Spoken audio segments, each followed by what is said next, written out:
Le MRC est-il représenté dans les assemblées nationales ou locales? Mes questions et quelques commentaires à mes illustres contradicteurs depuis ma sortie sur le sens et les implications de l'accueil, prévu le dimanche 11 mai 2025, de quelques conseillers municipaux de la commune d'arrondissement de Bafoussam 1er, transfuge du SDF par le MRC. Quelques contradicteurs ont cru devoir élever des objections à mes thèses, qui m'amènent à faire quelques commentaires et à leur poser quelques questions. Je donne à ces contradicteurs le loisir de susciter un débat public, notamment dans une chaîne de télévision, pour en débattre devant l'opinion nationale et internationale. Voici quelques extraits de ces thèses contraires et les questions qu'elles m'inspirent. Premier, lui. Le terme représenté de l'article 121 du Code électoral veut dire avoir été présenté et obtenu le vote nécessaire. Moi, je lis et relis l'article 121 du Code électoral et cherche en vain cette définition. Prière me repréciser là où c'est écrit. Peut-être n'avons-nous pas la même version du Code électoral. Celle dont je dispose est celle issue de la loi Numéro 2012-001 du 19 avril 2012 portant code électoral modifié et complété par la loi Numéro 2012-0007 du 21 décembre 2012. J'attends vos précisions. Deuxième. Lui, les partis représentés sont ceux qui figurent sur le procès-verbal de proclamation des résultats de l'élection. Moi, quel est le texte qui le dit? Permettez-moi de le savoir pour le lire aussi. Troisième, lui. Le boycott a pour conséquence l'absence des élus. C'est la loi. Moi, bien noté. Il s'agit de quelle loi et précisément de quel article? Quatrième, lui. La vérité est dans la loi. Sans candidat, pas d'élu. Moi, je prends bonne note, mais de quelle loi s'agit-il? Cinquième, lui, l'élu ne démissionne pas, mais le militant. Moi, d'accord. Seulement, j'attends le fondement textuel ou jurisprudentiel d'une telle affirmation péremptoire. 6. Lui, malgré son exclusion, l'honorable Jean-Michel Nincheux demeure l'élu du SDF. Et même si le SDF venait à exclure tous ses députés à l'Assemblée nationale, il serait toujours représenté et pourrait valablement investir un candidat. Moi, je sais par définition que représenter, c'est siéger, figurer, agir, parler au nom d'eux, défendre les intérêts d'une personne absente. La représentation est la seule modalité d'action des personnes morales, dont des partis politiques, qui sont par nature des entités incorporelles. Elles ne peuvent agir que par l'entremise de mandataires. Et s'agissant spécialement des partis politiques, ils ne peuvent être représentés que par leurs membres, plus connus sous l'appellation de militants. J'apprends avec vous qu'en dehors des cas de décès ou d'incapacité, on peut quand même représenter une personne contre son gré, qu'en dehors d'une hypothèse de gestion d'affaires, on peut représenter une personne avec laquelle on n'a aucun lien juridique, qu'on peut même faire défendre ses intérêts par un adversaire, cas de l'élu exclu qui représente le parti qu'il a officiellement chassé de ses rangs. J'avoue néanmoins que je dois me recréer pour comprendre cette logique. Comprendre. De mon modeste point de vue, un parti ne peut être représenté que par ses militants. Dès lors, un militant exclu ne peut plus porter l'étendard ou la voix du parti dont il n'est plus membre. Il ne peut non plus défendre les intérêts d'une formation politique avec laquelle il est en conflit. Dans la même logique, un parti qui exclut tous ses députés ou dont tous les députés démissionnent cesse de siéger ou de figurer à l'Assemblée nationale et n'est donc plus représenté.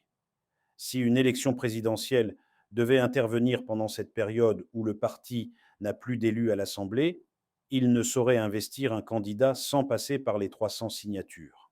Pour aider ses contradicteurs à mieux se déterminer, je leur rappelle quelques dispositions légales pertinentes à lire et à méditer. Constitution, article 15, 2. Chaque député représente l'ensemble de la nation. 3. Tout mandat impératif est nul.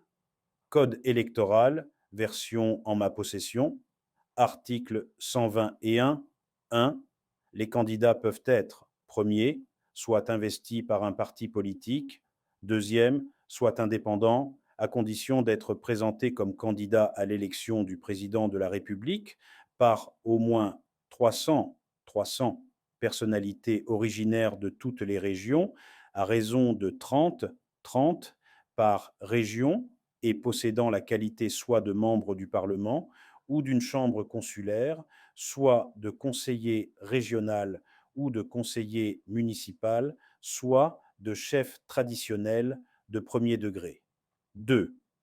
Le candidat investi par un parti politique non représenté à l'Assemblée nationale, au Sénat, dans un conseil régional ou dans un conseil municipal doit également remplir les conditions prévues à l'alinéa 1 ci-dessus, applicable aux candidats indépendants. Règlement intérieur de l'Assemblée nationale, article 15, 1. À l'ouverture de la session ordinaire de plein droit, le doyen d'âge donne lecture à l'Assemblée nationale du procès-verbal de proclamation des résultats des élections législatives et des noms des candidats proclamés élus, transmis par le Conseil constitutionnel. Mon commentaire. Cet article ignore proprement les partis politiques pour ne parler que des candidats proclamés élus. Le principe de l'immutabilité de la composition de l'Assemblée nationale une fois les résultats proclamés, interprété en lien avec l'article 15 de la Constitution interdisant tout mandat impératif, signifie simplement que l'élu ne pourra plus, sauf en cas de décès, perdre sa fonction. Bénéficiant par ailleurs de sa liberté politique, l'élu a le loisir de rester loyal à son parti ou pratiquer diverses transhumances sans que son parti originaire ne puisse y faire quoi que ce soit. En cas de transhumance en cours de mandat, c'est bien et bel pour son nouveau parti qu'il siège. Article 20.1. Les députés peuvent s'organiser en groupes par parti politique. Aucun groupe ne peut comprendre moins de 15 membres, non compris les députés apparentés. 7. Toute modification dans la composition d'un groupe est portée à la connaissance du président de l'Assemblée nationale, sous la signature du président du groupe et sous la double signature du député et du président du groupe, s'il s'agit d'adhésion ou d'un apparentement. Mon commentaire, la démission ou l'exclusion d'un député de son parti originaire est bien légale.